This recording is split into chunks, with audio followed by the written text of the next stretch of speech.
Bem-vinda, bem-vindo ao BTC Journal, seu programa de notícias de negócios comentadas e analisadas pela equipe da BTC.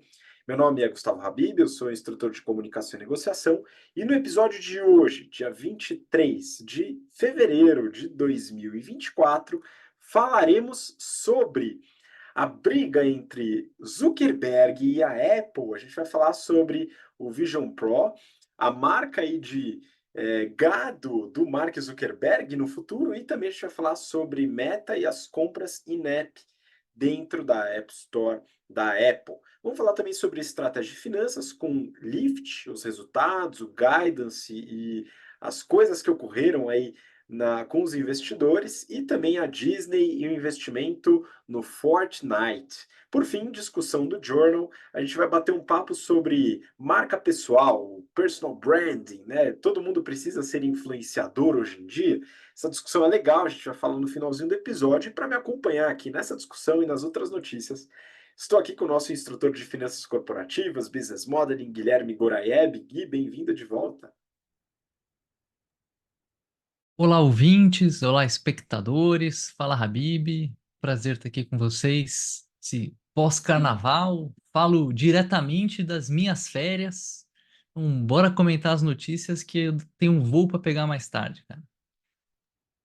Muito bom, parece que toda semana você está de férias, é impressionante, né? Queria eu estar aí de férias também, mas para frente, provavelmente em maio aí, vou tirar minhas férias, as primeiras do ano, se tudo der certo, tiro mais uma, né? Mas são curtinhas, mas tudo bem, dá para aproveitar também. De qualquer forma, não posso tirar férias agora, Gui, porque na semana que vem, no dia 26 de fevereiro, a gente começa várias turmas do General Business Program e também a turma do semestre do Strategy and Finance, que é nosso curso para líderes, gestores. Então, se você quer se desenvolver esse semestre aprendendo muito sobre estratégia, finanças, e no caso do GBP também, business modeling, negociação, comunicação, investimentos, e quer fazer isso esse semestre, esse é o último momento para você, hein? Então aproveita, se inscreve, os links estão aqui na descrição para poder participar de cursos muito bem montados, estruturados, para você poder desenvolver sistemas com muita aplicação prática, casos reais analisados, modelos para caramba, para você colocar a mão na massa e poder desenvolver isso na sua empresa, no seu negócio, enfim, aonde quer que você queira atuar. Bom, vamos começar. A gente tem bastante notícia. Só antes, né? O time de marketing aqui fala para eu lembrar vocês de seguir nosso Instagram, @instabtcompany, e nossa página lá no LinkedIn, que está como Business Training Company. Então vamos lá, Gui. A gente tem algumas notícias para comentar. Eu queria começar aqui com essa briga aqui, né, entre Zuckerberg e a Apple. Tem duas notícias que eu separei. A primeira eu queria que você me ajudasse com seus comentários, sua análise, Gui. Essa daqui é do Neofeed. Zuckerberg detona a Apple e quer ser, entre aspas, tiozão do churrasco. Essa notícia aqui a gente vai falar um pouquinho sobre o Vision Pro, um produto novo da Apple que a gente já comentou no passado, e também uma nova empreitada do Zuckerberg, Gui. Comenta um pouco. Bora lá, Habib. Bom, notícia do Neofeed, né? Achei interessante eles encontraram até uma foto do tio Zuki com chapéu de cowboy aí cozinhando uma carne na sua churrasqueira. Mas vamos ao que interessa, né?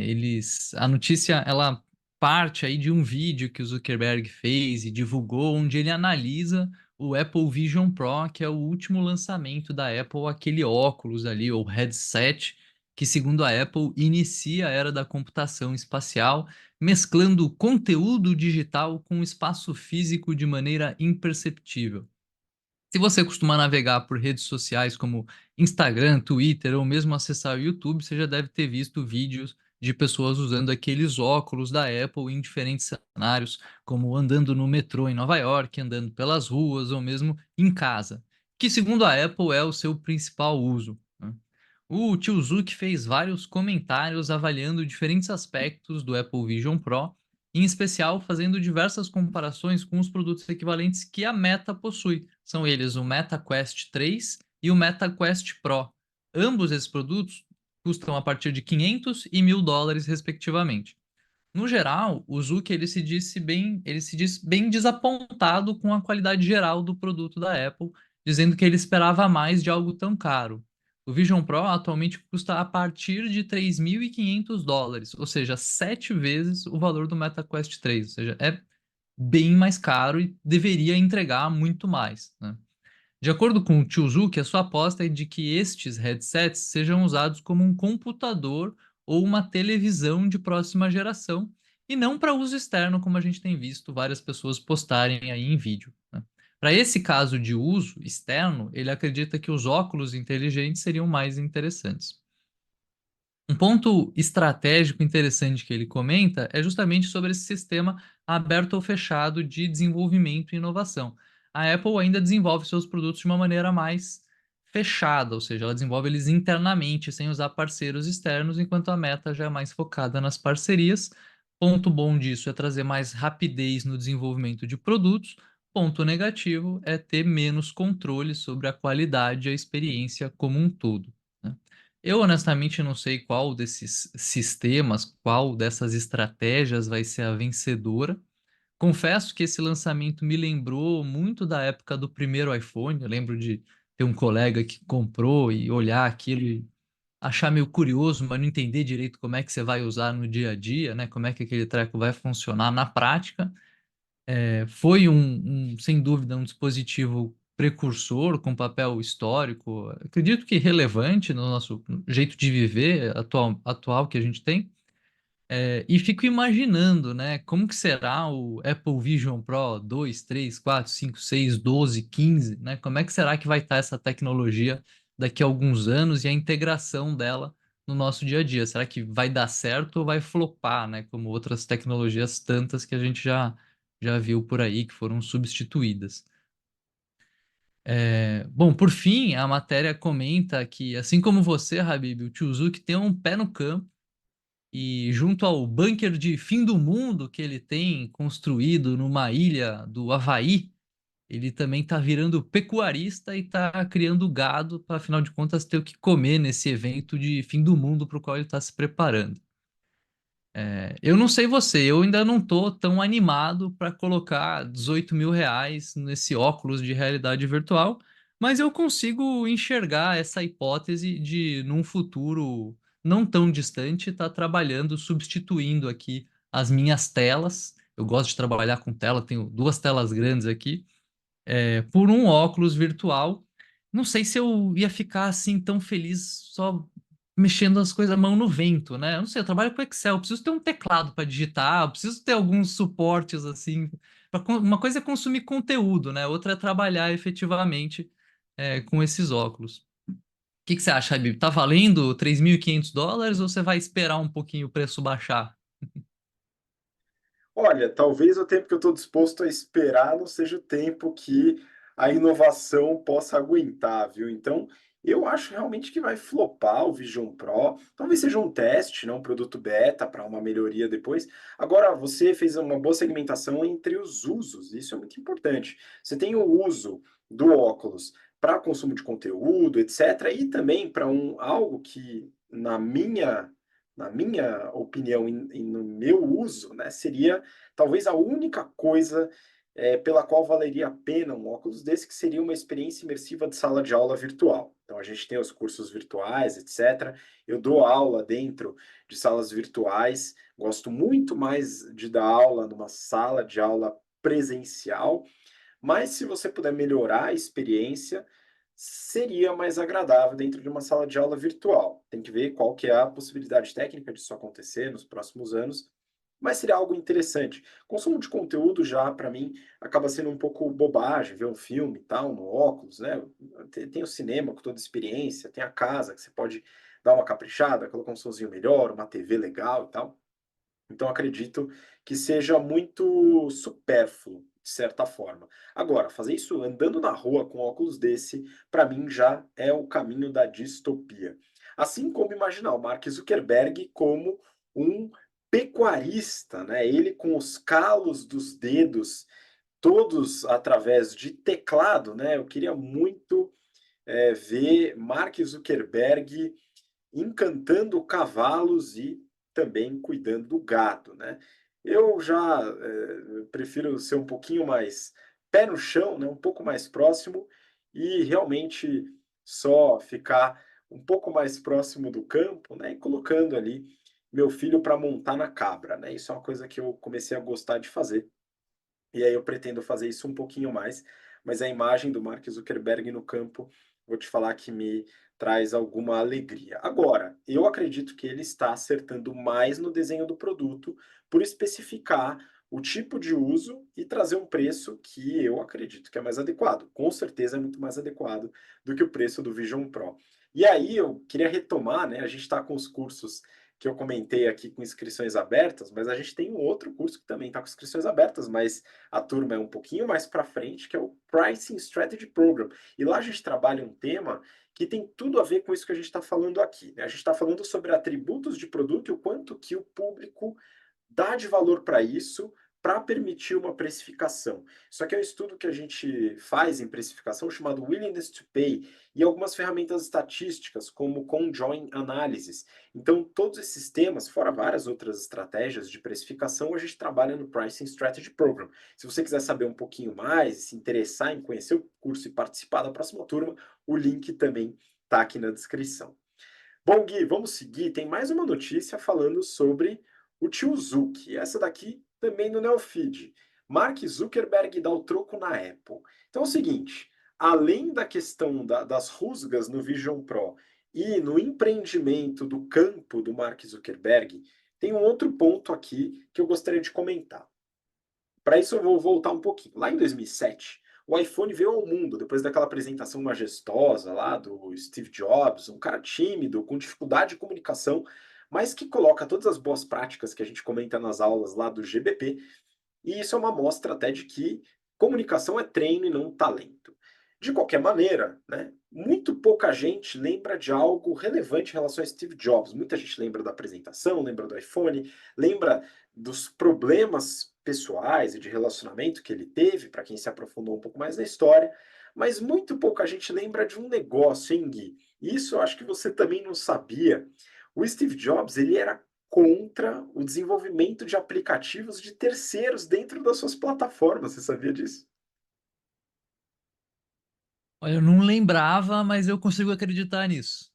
Parece bem plausível com a estratégia de desenvolvimento fechado, né? E todo o controle que ele quer ter sobre o desenvolvimento do hardware, do software, até da experiência de compra que a gente vê hoje com as lojas.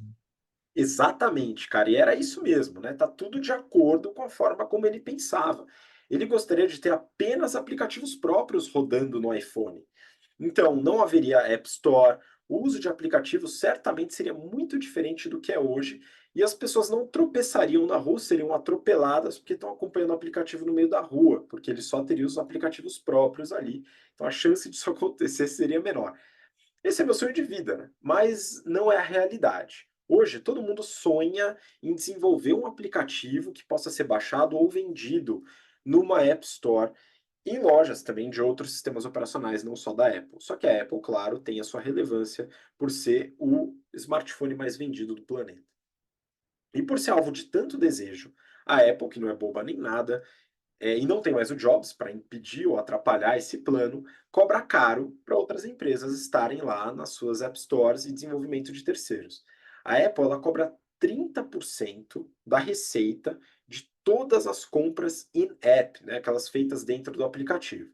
Por exemplo, se você faz uma assinatura de um aplicativo qualquer dentro do seu aparelho Apple, a Apple pega 30% dessa receita.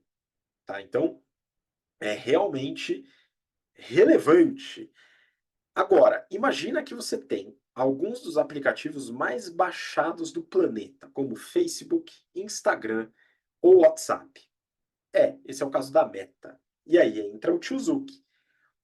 Outra coisa, e aí afeta ainda mais a Meta, é a compra do impulsionamento. Se você tem uma página pessoal ou uma página da empresa e resolve impulsionar uma publicação pelo aplicativo da Apple, né, dentro do aparelho Apple, esse impulsionamento também 30% vai para a Apple. Em 2022, a Meta tinha deixado 10 bilhões de dólares com a Apple nessa taxa de 30%. Sorte para a Apple, azar para o tio Zuck. Mas agora ele quer dar o troco. Numa atitude aí que beira a desobediência, ele quer desincentivar as compras através do aplicativo e direcionar os usuários das suas redes a comprar os seus produtos, enfim, compras dentro do aplicativo, impulsionamento, através ou do computador ou dos navegadores móveis, sim, dos browsers do celular. Como que eles vão fazer isso? Simples, cobrando uma taxa de 30% adicional para compras in-app. Então, se você quiser impulsionar uma publicação usando o aplicativo do Instagram dentro de um iPhone, você vai pagar 30% a mais do que fazendo a mesma coisa pelo Google Chrome no mesmo iPhone. Olha só que coisa, né? Para piorar a vida da Apple, tem uma legislação europeia que obriga a Apple a permitir o download de aplicativos para iPhone fora da sua App Store. Aqui também dificultaria o controle para a cobrança desse valor in-app. E aí é o seguinte, qual que é o resultado disso, né? A gente falou dos resultados da Apple, os financials, recentemente. A parte de serviços, que inclui a App Store e essas taxas, está crescendo bastante, já representa 22% da receita da companhia, que está hoje no patamar de 380 bi de dólares no ano. Os produtos, iPhone, iPad, MacBook, etc., estão estáveis ou caindo. Então, a gente tem aqui uma situação para a Apple que é bastante problemática, na minha visão.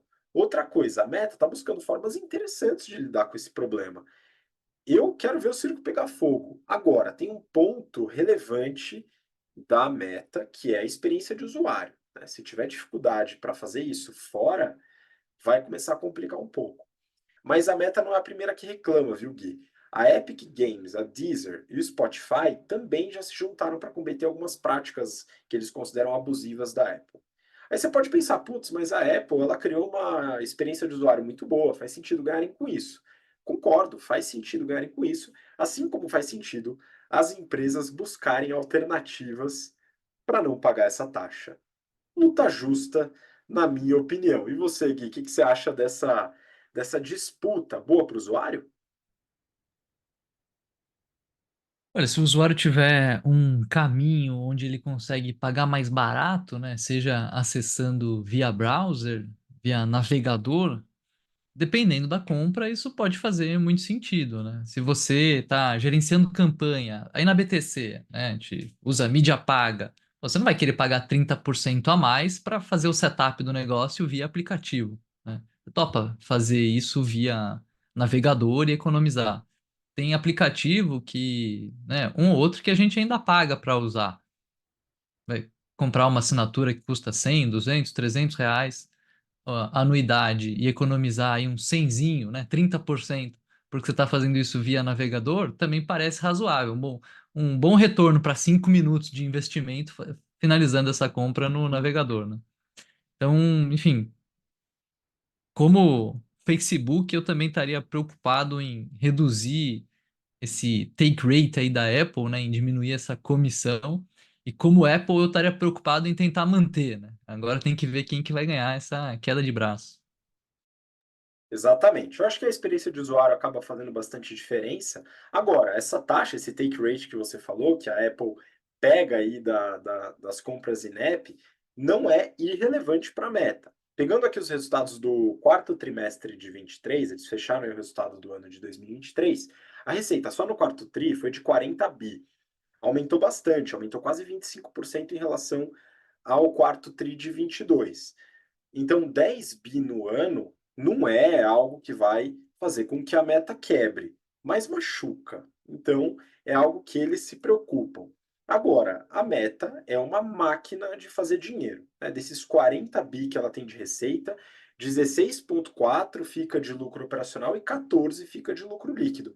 Além disso, é uma empresa que gera muito caixa, 11,5 bi de caixa gerado só nesse de free cash flow, inclusive, né? Já descontando aí CAPEX, entre outras coisas, é 11,5 bi de free cash flow. É muito dinheiro gerado pela Meta, deixando os investidores felizes, aí começando agora a distribuir dividendo. Então, assim, é uma busca por otimizar um resultado que já é muito bom, a Meta, ela é uma empresa líder em redes sociais, está sendo cutucada pelo TikTok, enfim, mas ela tem algumas preocupações relevantes à lucratividade ainda assim. Então, eu acredito que vai ser mais uma dorzinha de cabeça para a Apple. Vamos acompanhar.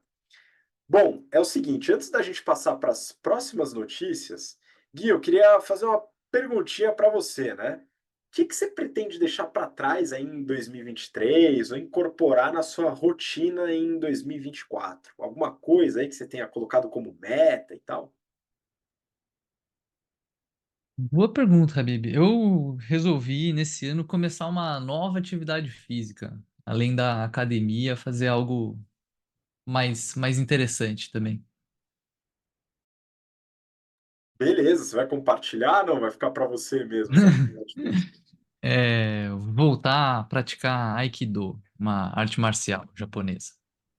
Muito bom. Sabe que eu pratiquei artes marciais no passado, eu tenho vontade de voltar. Não estabeleci nada para esse ano, mas eu valorizo muito esse tipo de exercício. Agora, do meu lado, um pouquinho mais generalista, né? Minha ideia é realmente manter uma rotina de exercício. Isso para mim acaba sendo bastante importante. Eu vou te falar que algo que me ajuda muito são as t-shirts da Insider Store, né? Principalmente as voltadas para esporte, né? Então a Sport Tee, t-shirt performance, que eu gosto bastante. Mas para o dia a dia, e aqui eu estou falando das minhas caminhadas no campo, né? Aquilo que eu gosto de fazer, que ainda assim exige algum esforço, mas não tão intensivo. A minha tech t-shirt, como essa azul que eu estou vestindo, né, essa azul marinho, acaba me facilitando muito, porque é mega confortável, versátil, prepara a gente para qualquer situação. Então eu coloco ela aqui em São Paulo, vou para o meio do mato e estou bem servido, porque é uma camiseta que não esquenta, ela protege, ela tem conforto térmico, dá para colocar na rotina em qualquer situação. Isso é ótimo, é muita versatilidade. Então, para encaixar nessa minha rotininha nova de diversificar lugares e de colocar mais esporte, mais atividades físicas na minha rotina, a Insider está me cobrindo bem, viu, Gui? Então, acredito que isso pode ser incluído na sua, como você já faz. Eu sei que você tem uma série de peças aí da Insider. E para você que está acompanhando também, né? Agora imagina fazer isso com 12% de desconto. Pois é, utilizando o cupom BTC12, você adquire as peças da Insider com 12% de desconto, o carrinho inteiro, né? Não é só uma peça. Então você pode ir lá encher o carrinho se você quiser e aproveitar para comprar as peças com um descontão. Beleza? O link está aqui na descrição e basta você acessar. Bom, vamos seguir. Gui, tem algumas notícias aqui relacionadas à estratégia, finanças, temas um pouco mais genéricos de empresas que as pessoas com certeza conhecem, só conhecem a empresa, conhecem o mercado. Neofeed, Lyft erra o caminho do guidance, mas investidores ficam felizes com o trajeto. Lyft, caso você tenha caído de paraquedas ou chegou agora de Marte, conheceu o BTC Journal agora, é o principal concorrente da Uber nos Estados Unidos. É que ela não atua no Brasil, então talvez você não conheça, mas nos Estados Unidos é bastante relevante. Então eu queria que o Gui esclarecesse o que está rolando com a Lyft e comentar um pouco sobre esse título do Neofeed. Boa, Habib, vamos lá.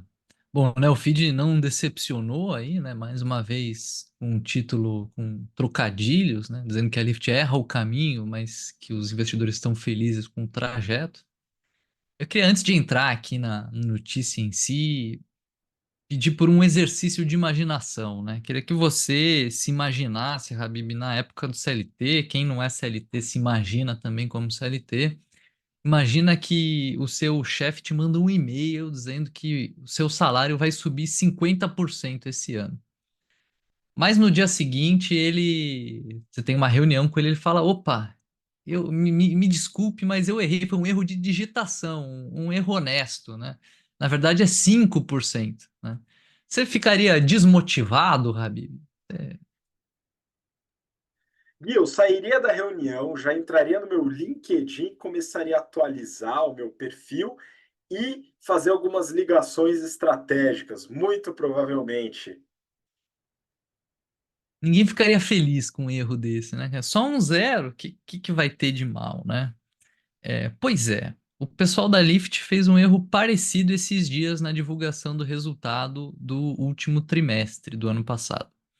Eles divulgaram um material dizendo que a margem EBITDA da empresa subiria cerca de 500 pontos base, ou seja, 5 pontos percentuais, para no dia seguinte corrigir e dizer que na verdade era 50 pontos base, ou seja, meio ponto percentual.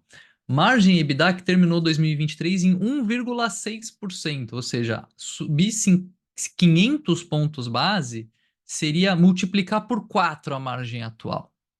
É um pequeno erro, né? Coisa assim, besta.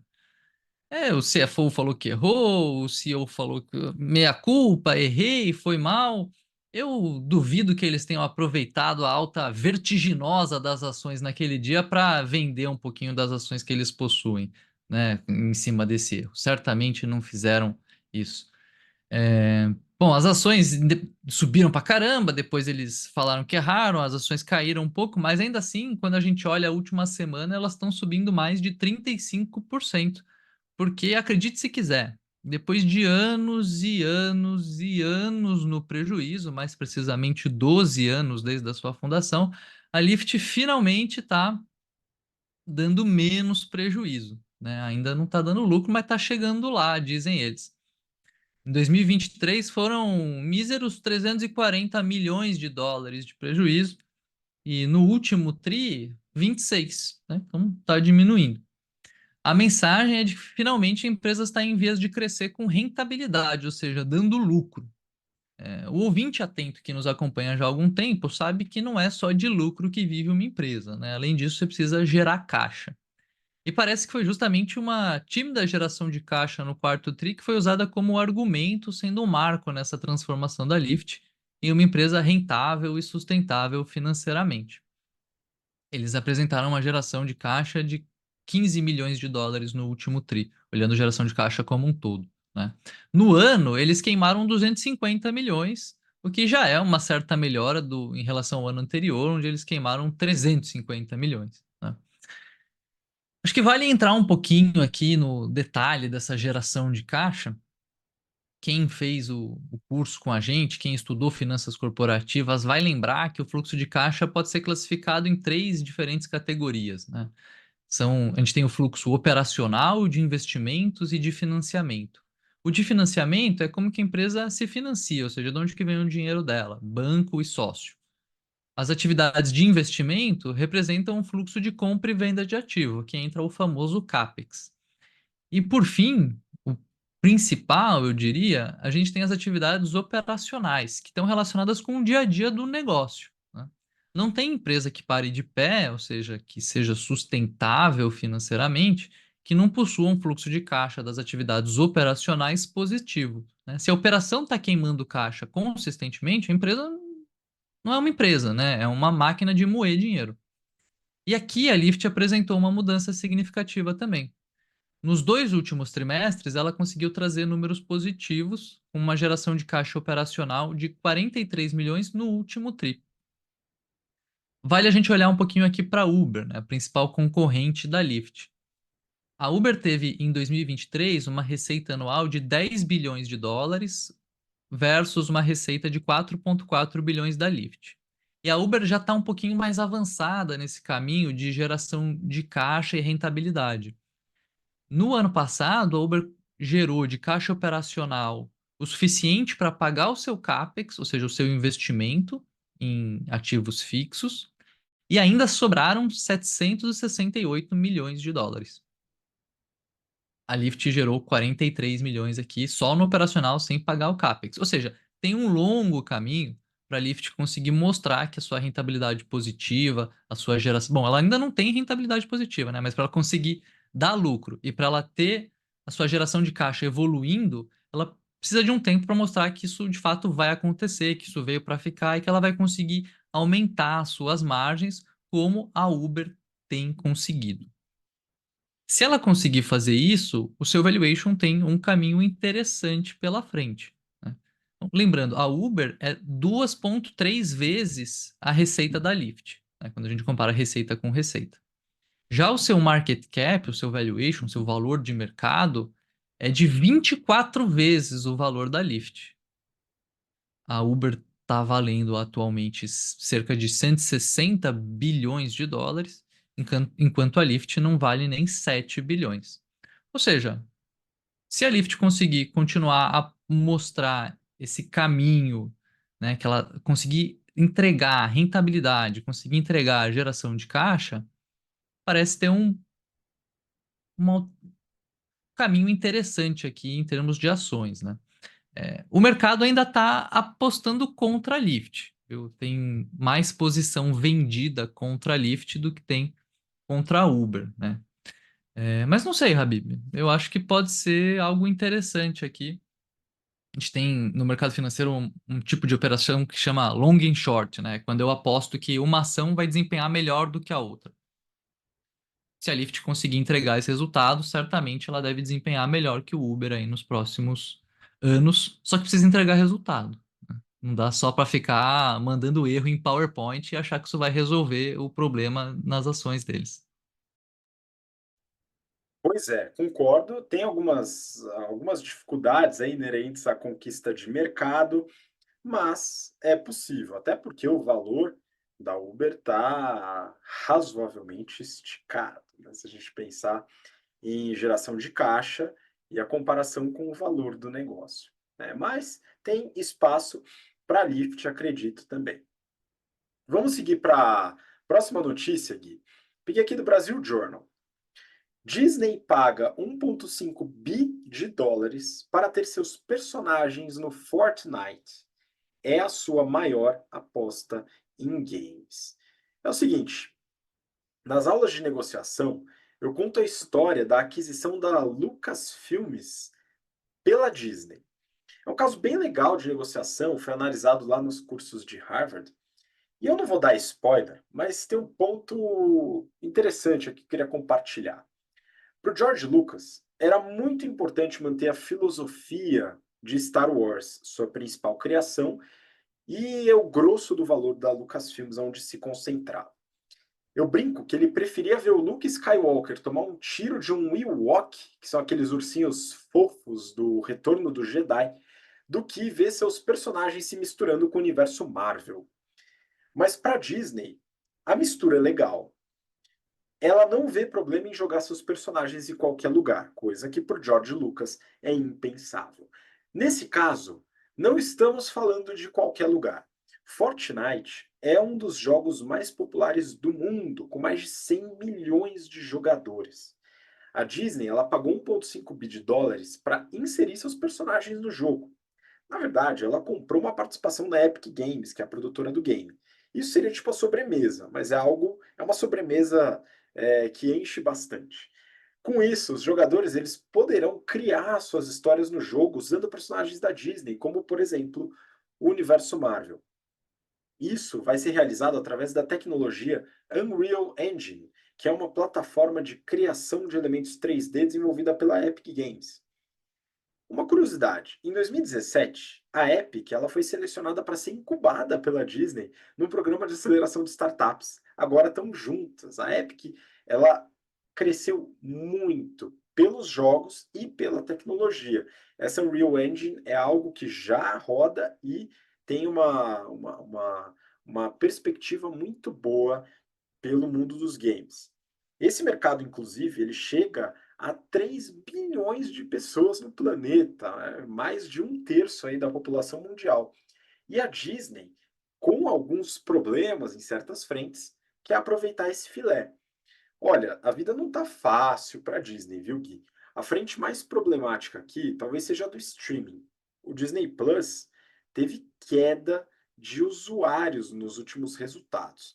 Vamos dar uma olhada nos resultados da Disney só para ilustrar isso aqui. Ela liberou o resultado do primeiro trimestre de 24, que no seu resultado fiscal é o período entre setembro e dezembro de 2023. Desculpa, outubro e dezembro, né? Fim de setembro e fim de dezembro. A receita líquida da empresa foi de 23 2,5 bi de dólares. Receita se manteve estável em relação ao mesmo período do ano anterior. E aí tem várias divisões dentro da Disney. Ela tem uma estratégia de portfólio bastante extensa. A divisão que eles chamam de Linear Networks, que trabalha toda a parte de cinema, canais de TV, os conteúdos que vão para os canais de TV, cinema, TV ABC, ESPN, enfim, toda a parte de, vamos dizer assim, entretenimento visual, representa 11,9%, 12% da receita, e teve uma queda de 12,5%. Alguns problemas em relação a cinema e também na TV a cabo. A divisão Direct to Consumer, que engloba a parte de streaming, representa 23,5% da receita. Não é só streaming, mas streaming é bastante relevante. E aqui a gente tem Disney Plus, Hulu, ESPN Plus e Star Plus.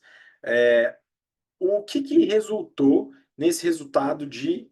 O que trouxe esse resultado de 5,5 bi de receita, um aumento de 14,5%. O aumento do preço. O aumento do preço trouxe esse aumento dessa divisão na receita, né? O que é bom por um lado e ruim pelo outro. Ruim por quê? Porque o número de usuários caiu na sua principal rede, que é o Disney Plus. Nos Estados Unidos, foi de 46,5 milhões de pessoas para 46,1, e no internacional, né, o mundo inteiro, exceto os Estados Unidos, 66,1 contra 65,2. Queda de usuários é um péssimo indício. Então, aumentou o preço, legal, mas a queda de usuários não é algo que é bem visto pelos investidores. Depois a gente tem a parte de venda de conteúdo e licenciamento, 6,8% da receita, e aí vem a outra divisão, que são as experiências. Os parques são a maior linha de receita da Disney, com 26,8%, né, cerca de 6,3 bi de dólares de receita nos parques em um trimestre. Aí tem os parques internacionais, com 6,5%, e os produtos que são vendidos nos parques, em lojas, em todos os lugares, 6% da receita. Legal. Quando a gente vai para lucro operacional, aí os parques arrebentam, né? Os parques aí são os grandes responsáveis pela lucratividade da Disney. Aí a parte de linear networks, que são TVs, filmes, etc., também contribui com lucro positivo, só que toda a parte de streaming dá prejuízo operacional. Então aqui é um grande ofensor no resultado da Disney, por isso uma grande preocupação. Então a Disney, ela está gerando caixa, uma empresa lucrativa, né, do free cash flow dela, como o Gui comentou no passado, na última notícia, né, então você tem o lucro a geração de caixa operacional, você retira CAPEX, alguns outros investimentos, manutenção e tal, free cash flow 886 milhões de dólares. Ou seja, não vai quebrar, ok? Só que está passando por algumas dificuldades e, principalmente, uma dificuldade na percepção dos investidores. Aí, Gui, fica a dúvida: será que a estratégia da Disney é a melhor estratégia para ela seguir? Eu tenho algumas dúvidas e eu vou compartilhar com você. Eu acredito que a Disney poderia tentar sair do mercado de streaming, do desenvolvimento de plataformas.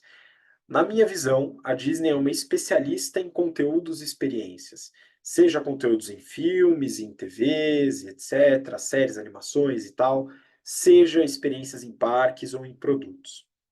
Não acho que o caminho para a Disney é desenvolvimento de plataformas.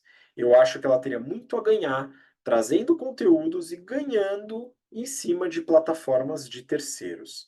Tá? Essa é uma visão minha, seria uma simplificação de portfólio, não estaria com relevância dentro da parte de plataformas, mas talvez fosse um caminho interessante para ela focar aonde ela é de fato boa.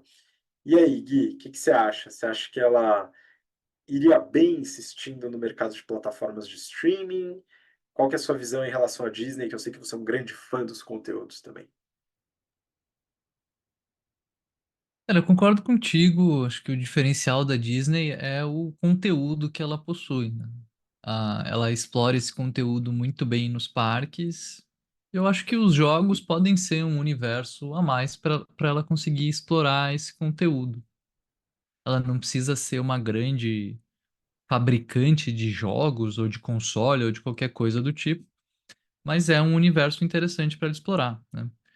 Cabe lembrar que talvez, eu não lembro exatamente quando, acho que deve fazer mais de 10 anos que a Microsoft entrou no mundo de jogos, com o Xbox. Acho que na época parecia algo muito estranho, né? A empresa do Windows, a empresa do Excel entrando em jogo, e hoje é um terço da empresa. Então pode ser um caminho interessante para a Disney conseguir se diversificar e não ficar tão dependente dos parques, né? Que eu acho que foi algo que também acendeu a luzinha aí com a pandemia, não podendo ter ninguém em parque e precisando diversificar de qualquer jeito. Exatamente, eu concordo plenamente com você e acredito que esse investimento na Epic Games é um grande acerto para a Disney. Então, ao invés de tentar desenvolver um console, né, trazer plataforma, hardware, etc., para games, ela pode utilizar o que ela tem de bom dentro do universo de games. Eu acho que é um grande acerto da Disney como estratégia. Eu acho que ela faria bem trazendo essa mesma estratégia para dentro do streaming. Vamos ver se isso acontece. Acho difícil isso acontecer, ela desistir do mercado de streaming, porém, eu acho que seria interessante. Bom, vamos seguir para a última notícia. Agora, a discussão do BTC Journal. E eu trouxe uma notícia do Valor Econômico. Marca pessoal no trabalho. Todo mundo precisa virar influenciador? Vamos falar sobre personal branding. Eu queria que você começasse a discussão aqui. Bora lá, Habibi. Bom, acho que primeiro vale comentar aí com os nossos ouvintes que essa é uma matéria extensa do valor econômico e que quem tiver interesse no assunto cabe dar uma lida nela, e não dá para a gente explorar tudo na sua totalidade, né? Vão ter algumas perspectivas a mais ali. Bom, eu queria começar aqui com alguns quotes, né? Trazendo algumas falas de especialistas que foram entrevistados aí na matéria. Primeiro, a Daniela Bertoldo, consultora de liderança e personal branding, ou marca pessoal, né? Ela diz que a marca pessoal é um elemento chave no sucesso profissional e atualmente envolve uma presença online estratégica combinada com um networking eficaz. É crucial estabelecer uma presença digital que seja profissional, acessível e autêntica, compartilhando conhecimentos e experiências. Já a Fernanda Torqueto, psicóloga e mentora de carreiras, ressalta que o profissional deve definir seu público-alvo e criar conteúdos que ressoem com ele, mantendo sua autenticidade. Aqui eu acho que tem um ponto interessante que é pensar nas interações entre marca pessoal e marca empresarial, né? Não é de hoje que a gente comenta de um aspecto dessa interação que é o risco que as marcas têm ao escolher pessoas para representar a sua imagem. Há 10 anos, talvez alguns dos ouvintes se lembrem, durante uma partida na Copa do Mundo de 2014, o atacante uruguaio Luis Suárez deu uma mordida no italiano Giorgio Chiellini e na época ele estava estampando algumas publicidades da Nike que possuíam o slogan Just Do It. Não pegou bem.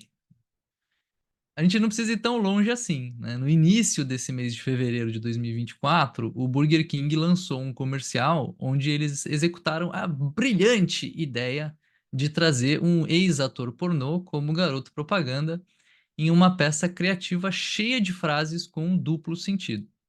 Obviamente que não pegou bem e eles decidiram tirar a peça do ar em cerca de uma semana. Agora não é só o histórico, não é só o que fazem os garotos propagandas que afetam a imagem da empresa. Hoje a gente segue diversos perfis nas redes sociais, entre eles CEO, presidente, diretor, gerente, estagiário de empresa, né? E o que eles fazem, o que eles postam, ajuda a compor a imagem que a gente tem da pessoa. Interage com a imagem que a gente tem dos lugares que essa pessoa frequenta, e em especial com a empresa onde ela trabalha. Por um lado, hoje, os líderes de diversas empresas possuem cada vez mais um papel que conversa com o mercado e que acaba, por consequência, né, produzindo conteúdo, conteúdo esse que tem que estar alinhado com a imagem que o executivo quer passar e com a imagem da empresa. O outro lado da moeda é que isso te dá mais insumos, mais informação sobre o profissional e sobre a empresa. profissionais que eventualmente você vai querer trabalhar junto, né? Pode ser um potencial chefe, um parceiro de negócios, pode ser alguém que você quer contratar para o seu time, alguém que você quer contratar para um projeto, para um freela, né? Isso funciona tanto para quem está recrutando como para quem está procurando emprego também, tá? Suponha que eu quero trabalhar numa empresa muito formal, hierárquica e tradicional. Será que cabe eu ter uma imagem no LinkedIn que é super informal, que fala com um monte de gíria, faz um monte de brincadeira? É uma oportunidade para o empregado avaliar o perfil da empresa e também de publicar suas ideias de uma maneira que o ajude a criar relevância no campo em que ele quer atuar. Seja porque ele está criando uma certa autoridade em um tema, seja porque ele está criando um networking, uma rede de contatos que surge dessa atividade. Eu acho que isso pode ser válido, queira você vender alguma coisa ou não, né, Habib? Agora, será que para melhorar as chances de conseguir um bom emprego, ou mesmo para ter sucesso como profissional liberal, eu preciso ser um blogueirinho, Habib? O que você acha? Vamos lá. Eu gosto de segmentar essa estratégia de marca pessoal em são 4 táticas diferentes. A primeira delas é a presença através de conteúdo. Você produzir conteúdos curtos ou longos, mas conteúdos relevantes, numa estratégia deliberada de posicionamento, como alguém que pode compartilhar determinados conteúdos dentro daquela área. Isso é o seu caso, por exemplo, dentro do LinkedIn, você compartilha conteúdos, textos mais curtos, um pouco mais longos, dentro da sua área de expertise, onde você tem experiência profissional, onde você tem conhecimento adquirido, para poder auxiliar as pessoas que estão na sua rede e também se colocar ali como uma pessoa crível dentro daquele tema, tal, fazendo uma estratégia de marca pessoal. Isso também se estabelece dentro do próprio podcast que a gente está trabalhando. A gente aqui cria conteúdo. E tem 2 viés, a gente pode fazer isso com o objetivo de se estabelecer como pessoa relevante ou simplesmente contribuir para a marca que a gente representa, que é o caso da BTC. Beleza. Então, essa é a primeira tática aqui de presença e estabelecimento de marca pessoal, que não necessariamente vai realmente trazer uma visão de influenciador, que eu acredito que aqui a gente consegue se desvencilhar disso de certa maneira. Tanto a gente como até você dentro do próprio LinkedIn, onde as pessoas dão muito mais atenção para o conteúdo do que para quem está fazendo o conteúdo. Então, acho que é mais ou menos essa ideia. A segunda tática, ela está muito mais relacionada a você se construir como uma pessoa relevante, aí sim um influencer. E essa segunda tática, ela está muito presente na abertura dos aspectos da sua vida, principalmente da vida pessoal. Então, o compartilhamento de fotos, de vídeos, o estabelecimento de uma conexão com o público no intuito de se tornar um influenciador, uma influenciadora, e com isso angariar seguidores. Essa é uma segunda tática, onde você tem muito mais exposição, tem muito mais chance de conquistar seguidores. Então, Gui, para você, se você quiser número de seguidores, ao invés de criar textos, provavelmente um especialista em personal branding, vai falar para você compartilhar fotos da sua rotina, fotos do seu dia a dia, fazer vídeos, selfies, etc., que vai trazer muito mais volume para você. Essa é a segunda tática. A terceira tática é o que eu chamo de fake it till you make it. É você criar uma persona falsa, que não existe, uma mentira, para com ela conseguir criar uma credibilidade artificial. Aqui, como exemplo, obviamente eu não vou nominar os exemplos, mas o caso clássico da pessoa que mostra na internet, se posiciona como alguém rico, bem-sucedido, que ganhou muito dinheiro fazendo alguma coisa, e ela vende um curso te ensinando a fazer essa coisa, e aí, se ela der certo, ela ganha dinheiro, fica rica, e na segunda vez que ela vender, aí é verdade, ela de fato ficou rica, mas não naquela primeira vez, e não com aquilo que ela falou para você, mas vendendo o curso de uma forma que eu considero deplorável, mas é uma tática utilizada aí por algumas pessoas, que pode trazer o objetivo alcançado aí de conquistar seguidores, credibilidade, marca pessoal. A quarta tática é a não presença. Ou seja, você não cria conteúdo, você não aparece na internet, você é um anônimo. Só que você é um anônimo na internet, um anônimo nas redes sociais, não é um influenciador. Agora, você pode agir em outros locais. Beleza, estabelecidas essas quatro táticas, eu queria colocar aqui um ponto de vista empírico, material. É necessário ter presença nas redes sociais para ser bem-sucedido? A minha experiência empírica me diz que não. As pessoas mais bem-sucedidas que eu conheço, profissionalmente, financeiramente, não têm presença em redes sociais, não têm marca pessoal desenvolvida, são pessoas que se desenvolveram fora da internet e fora da internet ainda estão. São desconhecidos? Não são desconhecidos necessariamente, mas não tem presença em rede social, não usa redes sociais, não estabelece marca, não faz conteúdo, não tira foto, não tem seguidor nem nada. Então, essa experiência prática, material, me mostra que não, Gui, que não é necessário, como a especialista na matéria diz, que é crucial, etc. Para mim, definitivamente não é crucial. Pode trazer benefícios? É claro que pode trazer benefícios. Pode trazer benefício para a marca que você representa, para a empresa que você representa, ou para você mesmo. Tá? Agora, tem um outro ponto, que envolve profissionais liberais.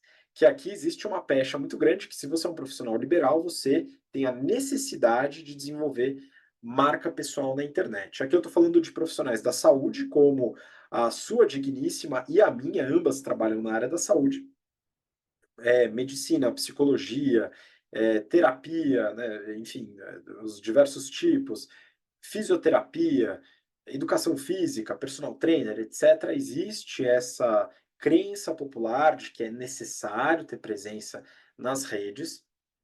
E aqui eu também tenho experiência empírica de que isso não é necessário, mas pode ser muito benéfico para muita gente. Necessário, acredito ainda que não, mas talvez recomendável, principalmente se o público que você atende é um público que está muito presente na internet.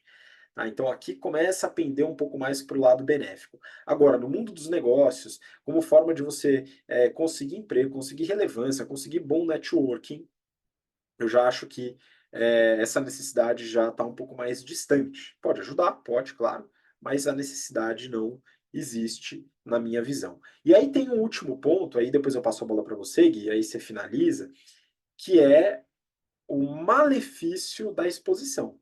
Então a exposição ela tem vários benefícios. Porém, como você já começou, né? Você falou da exposição da marca Nike na época que o Luiz Soares deu aquela mordiscada. Aqui a gente tem um exemplo de uma comunicação ruim, né, o aparecimento dessa coisa ruim, ou uma frase maldita, né, mal compreendida, o que quer que seja, que pode prejudicar sua marca pessoal. E aqui isso acontece pela exposição. Então, a exposição ela é uma faca de dois gumes. Ela pode te ajudar, mas ela também pode te atrapalhar. Agora, na minha opinião, definitivamente crucial não é. Pode trazer benefício, tem seus riscos, mas crucial ela não é. Então, você que está me ouvindo aqui, se você quiser acreditar em mim, né, saiba, na minha opinião, tá? Isso não é uma verdade absoluta, que você está segura ou seguro caso não queira desenvolver uma marca pessoal na internet. Ainda assim, tem várias opções para você não precisar se expor. Gui, vamos lá, pode complementar e já mandar aí sua despedida para a turma também. Bom, você estava falando do malefício da exposição e me lembrou do que a gente comentou no último journal, né? Na última discussão, ali com a pessoa que divulgou sua própria demissão via TikTok, né?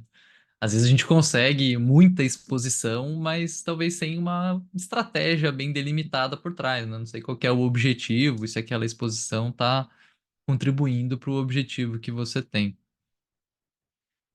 Uma coisa que eu estava pensando aqui enquanto estava falando é sobre o formato do conteúdo e o objetivo, né? A gente tem diferentes formatos com os quais você pode divulgar conteúdo hoje, né? Tem texto e aí o texto ele acabou perdendo um tanto de relevância para foto, e com isso a gente teve o crescimento do Instagram, e foto perdeu um tanto de relevância para vídeo, a gente teve o crescimento do TikTok, quer dizer, do YouTube, e aí teve os vídeos mais curtos em relação aos vídeos mais longos, e teve o crescimento do TikTok, do YouTube Shorts e do Instagram Reels, porque todo mundo, o Snapchat, né, todo mundo acaba copiando depois e surfando na mesma onda.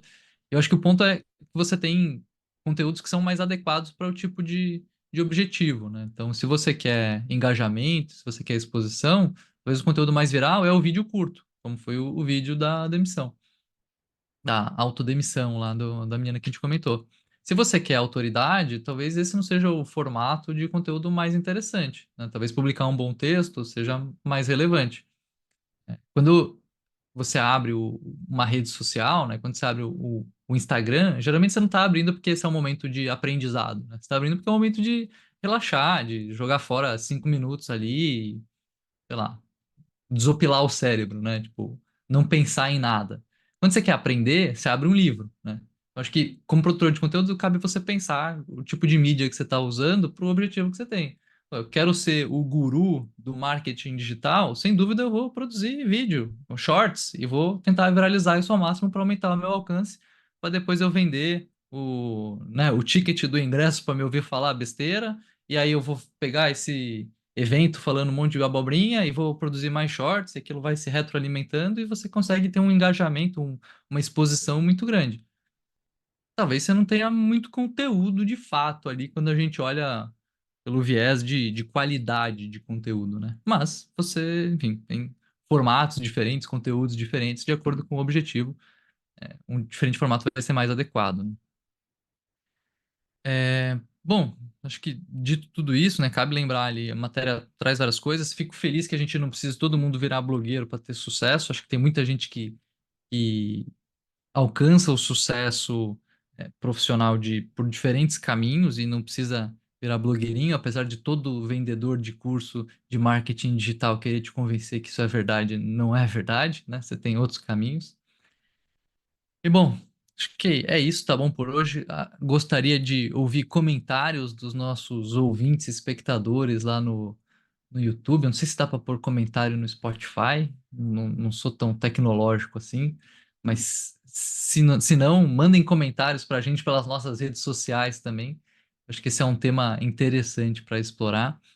E fico por aqui, fica um abraço aí para os nossos ouvintes. Obrigado pela paciência, pela atenção, e a gente se vê no próximo. Valeu, Habib, valeu, galera. Até mais. Muito obrigado, Gui. E sim, essa dica, por favor, siga, deixe um comentário para gente, sugestões, conversa com a gente. A gente gosta muito do contato seu com a gente aqui, trazendo sugestões, dicas para a gente melhorar a cada dia e eventualmente poder esclarecer e ajudar em alguma coisa. Agradeço a sua participação, pela sua paciência e audiência, e nos vemos na próxima semana para mais um episódio do BTC Journal. Um grande abraço, até lá. Tchau, tchau.